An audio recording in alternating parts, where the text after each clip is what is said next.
Hey everyone, I've been asked a couple times about these area and perimeter problems.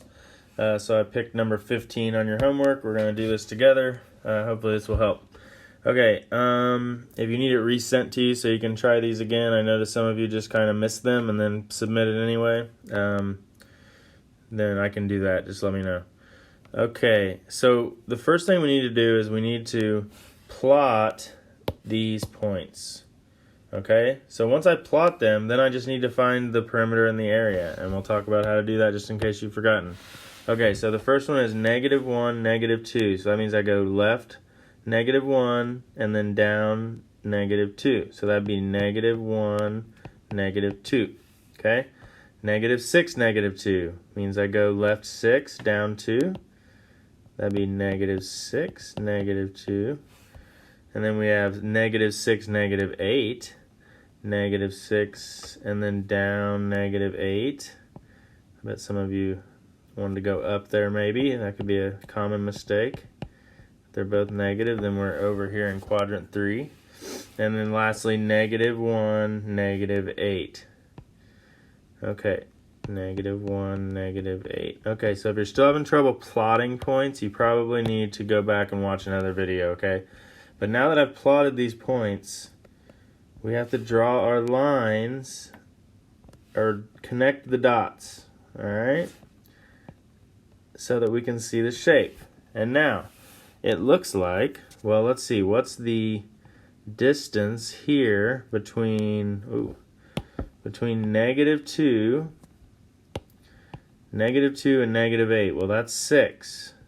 And what's the difference between -2 and -8 again? Well, that's 6. And what's the difference between, well, let's see, these 8s are the same, so I'm on this -8 line, but I need to find the distance between -6 and -1, which is -5, which is the same up here.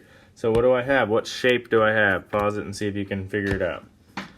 Okay, we have a square here. Okay, so this square has the side length of 8.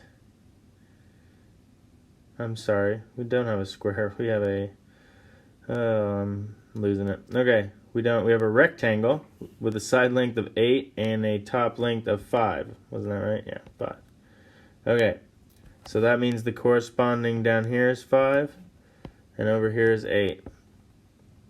Okay, so now that we know the side lengths, we should be able to figure out our area. Okay, so for area of a rectangle, or square, since I was stuck on square there, you have length times width. Okay, so area equals 5 times 8.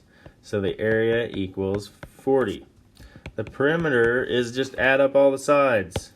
5 plus 5 is 10. 8 plus 8 is 16. 10 plus 16 is 26. Right? Or perimeter equals 2 times the length plus 2 times the width. Well, that means that perimeter is 2 times 8, which is 16, and 2 times 5, which is 10, which gives me the same thing. Okay? Alright, so plot it, draw it, figure out your side lengths. Okay, we could have also just counted if what I did was confusing. Look. 1, 2, 3, 4, 5. Okay, this is not trying to trick you. This is easy distance stuff. Okay, all right. Let me know if you have